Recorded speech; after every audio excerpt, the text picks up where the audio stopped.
Let's talk about it. Ain't got nothing on you. Let's talk about it.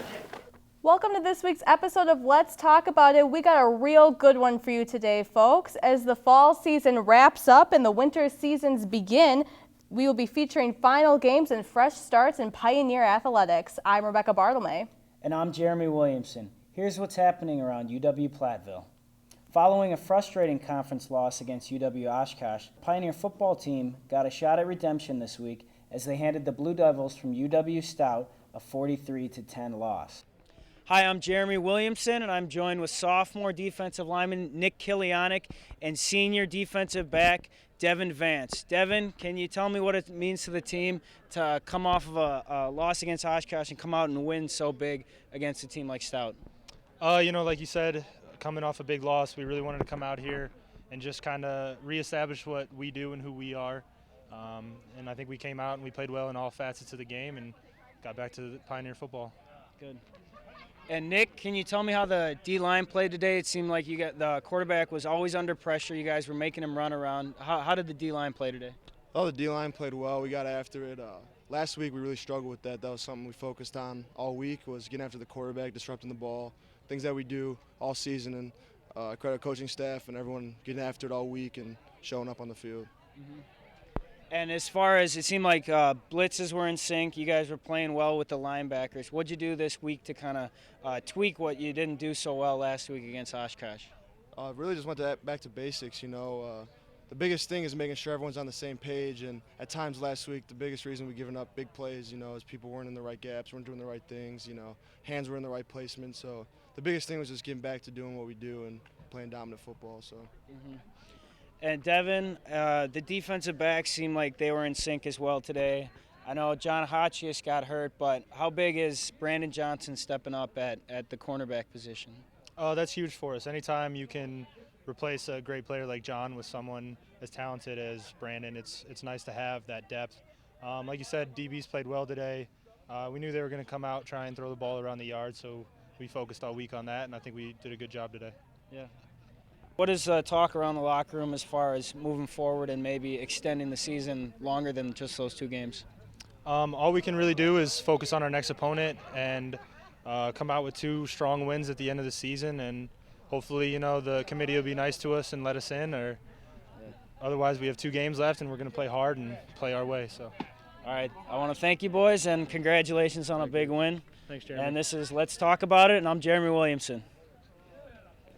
The Pioneers travel to Eau Claire on Saturday to take on the Blue Golds. The volleyball team concluded their season with losses against UW-La Crosse on Friday and UW-Eau Claire on Saturday. I think we could have improved on that, not getting down on certain plays. If we had a string of points there where we messed up and then we needed to get out of it, bring the intensity. The women were swept 3-0 in both of those games and finished their season losing 12 of the last 14 games. They also did not earn a single win against all 7 WIAC opponents.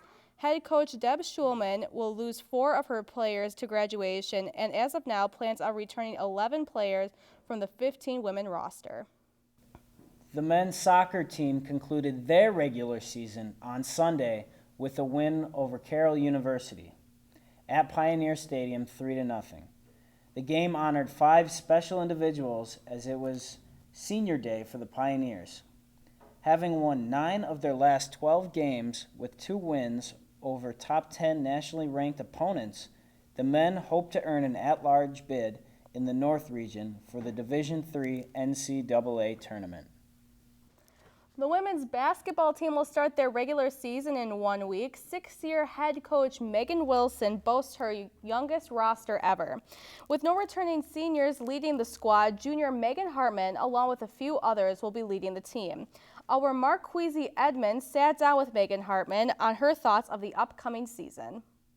Welcome to Let's Talk About It. I am Marquise Edmonds with junior guard/forward Morgan Hartman. Morgan is on the women's basketball team, and today she will be asking some questions for us. So first off, this is your first year as a captain on the team, and being one of the oldest, how much pressure is that on you? I don't really feel like there's a lot of pressure on me. I kind of knew my role coming in this summer and knowing that we lost 6 seniors. So just kind of knew that it's something that I was gonna have to do and something I was gonna have to step up and do. But it's something I really enjoy doing, and I thrive on pressure. I like a little bit of pressure because it kind of gets me going. So it's definitely something I'm okay with and something I look forward to. That's good. That's good. Okay, going back to losing those 6 seniors, 3 of those seniors were really big roles on the team last year. How big is it that you lost those 3, and how can you fill those roles? That's a good question. I think, losing those 3 kids and the other 3 as well, all of them were contributors. 5 of them started. So losing your whole starting lineup is something that's hard to replace the next year. And bringing in 13 new kids is a little different as well. But the kind of nice thing about it is that no one really knows what to expect from us. So there are no expectations for us this year. So I think, just working hard and doing the things we know we can do well, we'll be all right this year. And that's kind of the nice thing that no one knows about us, really. Okay. Now going back into what you just said, having 13 new kids, freshmen, as far as recruiting, how does the freshman look this year? And I've heard you have some really big bodies in the backcourt, or front court, should I say. Yeah, we got, like I said, we got 13 new kids. One of them was a couple of them are walk-ons. One was a junior transfer in as well. So, we're looking to do some big things here. This class is super athletic and they're good to go. I mean, obviously it's a big change from high school basketball into college. So trying to get them adjusted and working on that in practice is something we've been trying to work on and getting them ready for this season. But I think we're going to be fine. It's just finding our flow and the things that we know we can do best and implementing those. Right. And then for the last 2 seasons, the assistant coach was Lisa Naderman. This year you have a whole new assistant coach, UW-Platteville, I believe that's her name.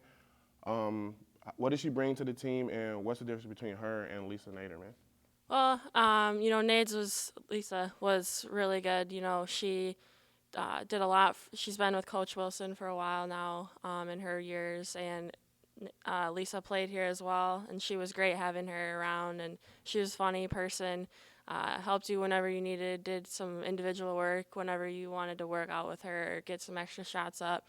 And now Coach T, we call her, she does the same thing, very energetic, young, and can relate. She played college basketball herself, so having someone like her and BK, our graduate assistant, having those two, and they played college as well, so having their background really helps us a lot, and then getting those individual workouts and kind of having them complement Coach Wilson as well. Yeah, so it's always good to have someone with that Yeah, kind of background. and younger. I mean, they all played, but having those two really almost fresh out of playing college basketball is nice. Yeah. And then last, your expectations for this season for the team and also yourself. Yeah. I don't, team-wise, no one in the conference really has any expectations for us. So really, we can set the bar where we want to have it. I'm sure, most teams will pick us to be at the bottom, which is fine. That's just something that we can build on this year because, we don't have any seniors. So setting the bar high and working towards that goal this year will help us out a lot. And not having any pressure on us, so to say, will help us out too, because then we can just play our game and not worry about where we need to end up this year. And then that'll hopefully lead into next year. And expectations for myself, I plan on being the leader of this team and doing things I need to do on and off the court, whether that's in the community, in the classroom, playing my best on the court, giving it my all, and leading these young kids so they're able to play to their highest level, and as a team, trying to get us going and doing well in the conference this year. Okay. Well, I really look forward to watching you play this year. Good luck on this season, and thank you for coming. Thank you. I'm Marquise Edmonds, and this is Let's Talk About It. In other Pioneer news, Ian Lemire won the WIAC Conference Championship on Saturday. It was his first conference title, despite winning the national championship last year. And that's all we have for you this week on Let's Talk About It. I'm Jeremy Williamson. And I'm Rebecca Bartolome. We'll see you next time.